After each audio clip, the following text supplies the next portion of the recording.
So hello students, कैसे हैं आप सब। चलिए तो बात करते हैं स्ट्रगल ऑफ इक्वलिटी के नेक्स्ट क्वेश्चन की तरफ। तो आई होप कि पहले वीडियो में आपको स्ट्रगल ऑफ इक्वलिटी के कुछ क्वेश्चंस मिले होंगे। आई होप ये कि आपको क्वेश्चन समझ में भी आए होंगे और उसके आंसर्स आपको काफी अच्छे लगे होंगे। अगर इन क्वेश्चंस या कुछ कॉन्सेप्ट में कोई दिक्कत आ गई हो, आप उसे कमेंट बॉक्स में कमेंट कर सकते हैं। ठीक है, मैं कोशिश करूंगा कि आपके कॉन्सेप्ट या आपके जो डाउट्स हैं मैं उसे अच्छे से क्लियर कर दूं। तो बच्चों, मैं नेक्स्ट क्वेश्चन की तरफ बात करता हूं, स्ट्रगल ऑफ इक्वालिटी। ठीक है, तो स्ट्रगल ऑफ इक्वालिटी क्या है? स्ट्रगल ऑफ इक्वालिटी अगर एक बात से कही जाए ना, तो स्ट्रगल ऑफ इक्वालिटी का मतलब ही होता है कि हम संघर्ष करते हैं इक्वालिटी के लिए। ठीक है, अब बात इक्वालिटी की अगर आती है जिसमें समानता, ठीक है, एक लोग दूसरे लोग के बीच समानता। अब सबसे बड़ा रीजन क्या है? अगर हमारे यहाँ पे स्ट्रगल ऑफ इक्वलिटी है, यानी समानताओं के लिए हम संघर्ष करते हैं अपने ही देश में, तो उसके पीछे का रीजन क्या है? कुछ तो रीजंस होंगे, है ना, कुछ रीजंस होंगे। मैं सिंपल एक बेस लेता हूं, जैसे कि मान लिया जाए आप कोई बड़ी सी पार्टी रखते हैं, ठीक है, और उस बड़ी सी पार्टी में आप बहुत सारे लोगों को इनवाइट करते हैं। बहुत सारे ऐसे लोग होते हैं जो हाई क्लास लोग होते हैं, मिडिल क्लास होते हैं, लोअर क्लास के लोग भी होते हैं। ठीक है, मैं किसी पर्सनल अभिव्यक्ति की बात नहीं कर रहा हूं, ठीक है, आप लोग अपने ऊपर ना लीजिएगा। मैं सिर्फ एक थॉट रख रहा हूं बच्चों, ठीक है, एक सोच रख रहा हूं कि किस तरह से अनइक्वालिटी देखी जाती है। अनइक्वालिटी होता नहीं है, एक सोच हो जाती है हमारे मन के अंदर। ठीक है, तो फाइनली मैं अगर बात करूं अनइक्वालिटी की, तो जैसे कि मान लें मैंने कोई पार्टी इवेंट किया, ठीक है, अब मैंने कार्ड सारे बच्चों को दिया। ठीक है, यहाँ पे जितने भी बच्चे पढ़ रहे हैं, एक्चुअली आई होप मैं इस चीज को मैं खुद से रियलाइज किया हूँ, अनइक्वालिटी फॉर्म को मैं खुद से रियलाइज किया हूँ, बच्चों के बीच में रियलाइज किया हूँ। मेरी जो कोचिंग इंस्टीट्यूशन है इनके बीच में मैं बहुत सारे बच्चों के बीच में कुछ ऐसे बच्चों को मैं रियलाइज किया हूँ, अपने अंदर से मैं बता रहा हूँ कि उनके अंदर स्ट्रगल ऑफ इनइक्वालिटी आ जाती है, वो स्ट्रगल करते हैं इक्वालिटी के। अब आप सोच रहे हो कि आखिर ऐसी कौन सी चीज है? तो जैसे कि मैं बताना चाहता हूँ, ठीक है, कि अगर मैं कोई पार्टी इवेंट करता हूँ, ठीक है, अब उन पार्टी में या जैसे मान लो कि टीचर्स डे आते हैं, ठीक है, तो टीचर्स डे आए तो बहुत सारे बच्चों का सबका एक अलग अलग सोच होता है। कोई बच्चा कुछ गिफ्ट करता है, कोई बच्चा कुछ गिफ्ट करता है, कुछ ऐसे भी बच्चे होते हैं जो गिफ्ट को ऐसे छिपा के रखते हैं। ठीक है, और जब सारे बच्चे गिफ्ट दे रहे थे तो वो तुरंत दे देते हैं। ऐसा होता है, ऐसा बिल्कुल होता है, मैंने बहुत बार देखा है। तो ये चीजें थोड़ी सी ना, ये सोच हो जाती है मन में, जैसे होता है कि देखो सामने वाला बड़ा सा गिफ्ट दे रहा है, मैं छोटा दूंगा सर को, वो मैं कैसे करूंगा, तो वो चुपचाप लुका के छिपा के रखता है ऐसे, और जैसे ही मतलब सारे लोग गिफ्ट दे रहे तो वो भी डाल दिया, है ना। तो ये चीजें एक सोच, ये रीजंस है। ठीक है, तो हम क्यों कुछ ऐसा करें जिससे कि जो फॉर्म है, ये जो स्ट्रगल्स है इक्वलिटी के लिए, हम अपनी समानता के लिए जो लड़ाई लड़ते हैं, ये थोड़ी कम हो। ठीक है, और इस कम होने के लिए आप बच्चों, आपकी अपनी सोच, सोसाइटी की सोच, ये सब बदलनी होगी। अगर एक नए भारत का निर्माण करना है तो एक नई सोच के साथ आपको उठना होगा, और क्या चीजें चल रही इस देश के अंदर उस पर आपको विचार विमर्श करने। तो आइए अगले क्वेश्चन की तरफ चलते हैं बच्चों। तो क्वेश्चंस मेरा कह रहा है, पता है इतना ज्यादा ठंड है कि पूछो मत। चलो देखते हैं क्वेश्चंस को।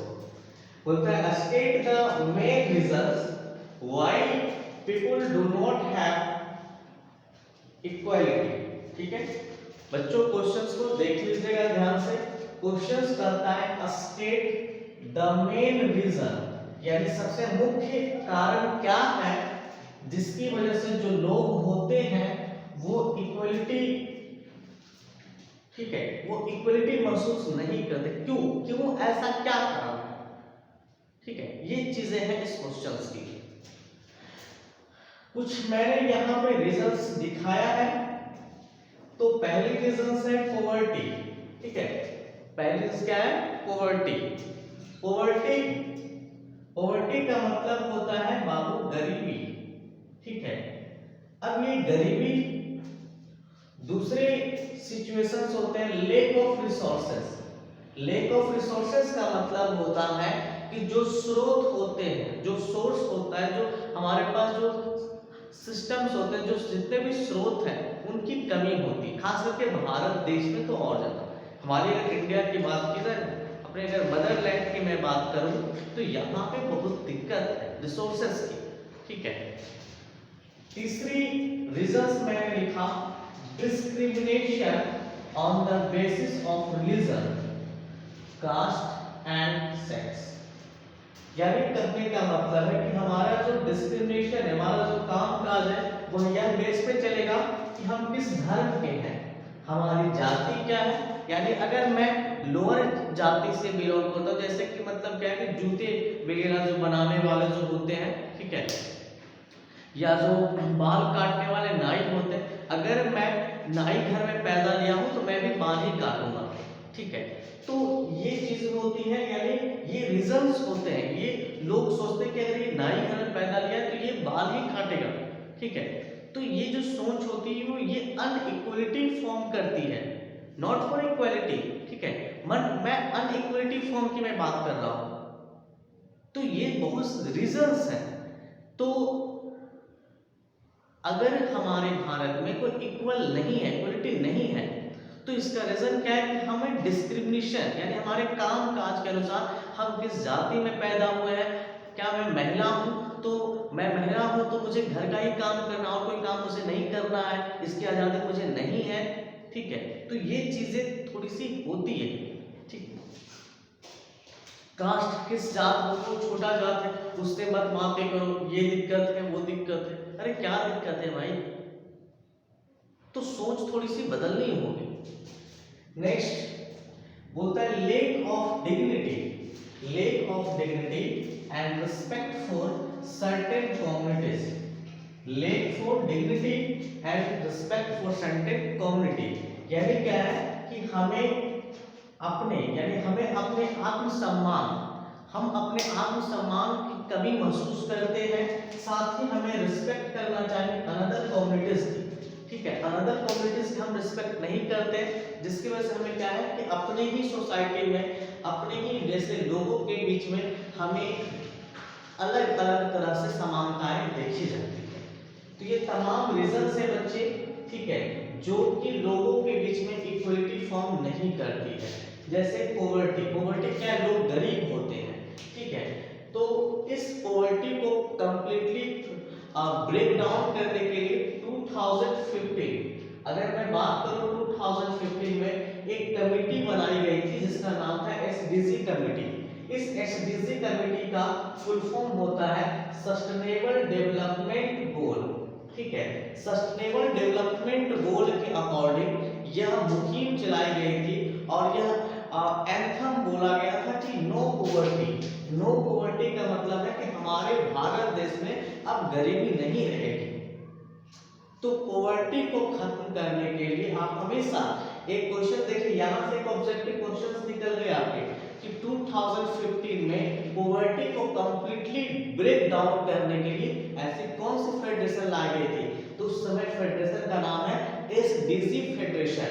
एसडीजी फेडरेशन का काम होता है, क्या फुल फॉर्म है? Sustainable development goal. यानी गवर्नमेंट का एक अचीवमेंट हो गया था, एक मुहिम बन गई थी कि अब जो है हमारी सोसाइटी, जो गरीब सोसाइटी है, उसे मतलब उस गरीबी को हटाना है। तो वो गरीबी हटेगी कैसे? यहाँ पे मैं अगर पॉवर्टी के बारे में छोटा सा एग्जांपल देना चाहूँ तो मैं बात करता हूँ डोमेस्टिक पीपुल, यानी डोमेस्टिक बिजनेस और एक बड़ी हाई लेवल मार्केटिंग की बिजनेस। अगर मान लिया जाए मेरे खेतों में सेब उपजता हो, ठीक है, मैं सेब क्रॉप्स की अगर बहुत बड़े बड़े मतलब फील्ड में करता हूँ खेती, तो अगर मैं उस मार्केट में उस सेब को ले जाऊं तो मेरी सेब की वैल्यू बहुत कम रहेगी, ठीक है। अगर वही सेब कोई बड़ा सा मतलब फ्रेंचाइजी जो कंपनी है, अगर उसके अकॉर्डिंग वो मार्केट में आता है, उसका लेवल लगा रहता है, तो वही सेब की कीमत उसे दोगुने या तिगुने रेट पे दी जाती है। तो ये जो फॉर्मेशन होता है ये है अनइक्वलिटी फॉर्मेशन। हम मेहनत भी उतना ही करते हैं, काम उतना ही करते हैं, बट कीमत कम मिलती है, ठीक है। तो इन वजहों से हमारे यहाँ पॉवर्टी आती है। साथ ही साथ क्या है, हमारे यहाँ पे रिसोर्सेज की कमी है, जिसके वजह से हमें इक्वलिटी फॉर्म नहीं हो पाती है। उसके बाद हमारा जो डिस्क्रिप्शन यानी हमें जज किया जाता है हमारे रिलीजन, कास्ट और सेक्स के अनुसार। अगर मान लीजिए अपने ही घर की मैं बात बताऊं, तो अगर घर में महिलाएं हैं, अगर बहन भाई है, तो अगर पिताजी जो है वो बहन पे कम, ब्रदर यानी जो भाई उस पर ज़्यादा फोकस करते हैं, उसकी पढ़ाई की स्टेबिलिटी, उसके और भी लाइफ स्टाइल सब कुछ बहन से अलग होता है, जो कि एक ही माँ बाप के बच्चे हैं। तो ये इनइक्वलिटी फॉर्म करती है। तो ये बहुत सारे रीजंस हैं, सेक्स के बेस पे यानी मेल फीमेल जेंडर के बेस पे, कास्ट के बेस पे, अगर वो छोटा जात है तो छोटी जात के साथ मत रहो, छोटी जात के साथ मत बैठो। तो ये एक क्या है, ये हमारी सोसाइटी की एक बहुत बड़ी मतलब कहा जाए कि एक अलग सिस्टम्स है। तो ये कुछ रीजंस हैं जो हमारे यहाँ पे सबसे बड़ा कारण बनती है इक्वलिटी नहीं होने का, खास करके इंडिया की मैं बात बता रहा हूँ। आई होप कि क्वेश्चंस आपको समझ में आ गए होंगे और इनके आंसर भी आपको समझ में आ गए होंगे।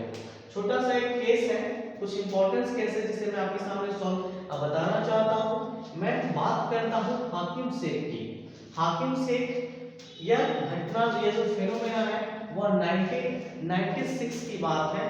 हाकिम शेख एक बंगाल खेत मजदूर समिति के एक मेंबर थे, कहा जाए तो एक लेबरर थे, ठीक है, फॉर्मर लेबरर थे। तो ये क्या थे कि पश्चिम बंगाल की जो गवर्नमेंट थी, ठीक है, तो वहाँ की जो मजदूर समिति के बहुत बड़े लेबरर थे। तो एक टाइम था जब 1996 में यह ट्रेवल कर रहे थे ट्रेन से। तो ट्रेन से ट्रेवल करते वक्त क्या हुआ कि हाकिम से ट्रेन से गिर गए। जब हाकिम से ट्रेन से गिर गए तो उनको काफी, उनकी बॉडी इंजर्ड हो गई, चोट बहुत सारी आई।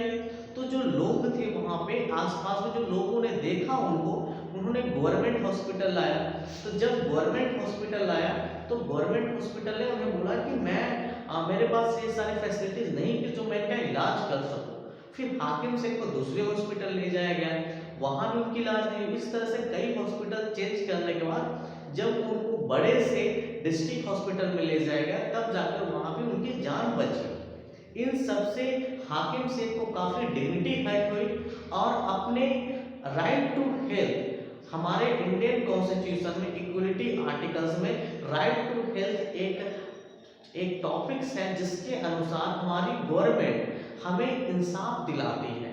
तो राइट टू हेल्थ के अकॉर्डिंग इन्होंने सुप्रीम कोर्ट में अपना पिटीशन यानी अपना केस फाइल किया।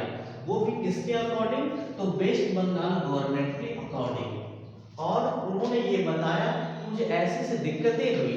तब सुप्रीम कोर्ट की जो गवर्नमेंट थी वो वेस्ट बंगाल की गवर्नमेंट से ये सवाल जवाब की कि आखिर ऐसा क्या दिक्कत है, क्या आपके पास फैसिलिटी नहीं है, आखिर क्यों नहीं फैसिलिटी है।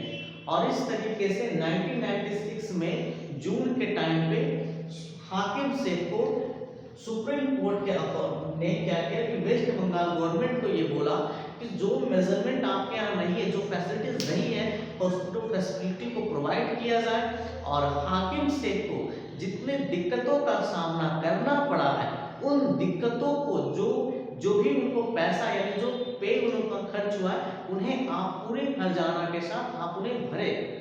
और इस तरह से हाकिम शेख को राइट टू हेल्थ यानी जीवन जीने के अधिकार के अनुसार इन्हें उनको वहां पे वोट क्या बोलते हैं, उनको वहां पे जजमेंट मिला, ठीक है, जजमेंट मिला, सुप्रीम कोर्ट ने न्याय किया।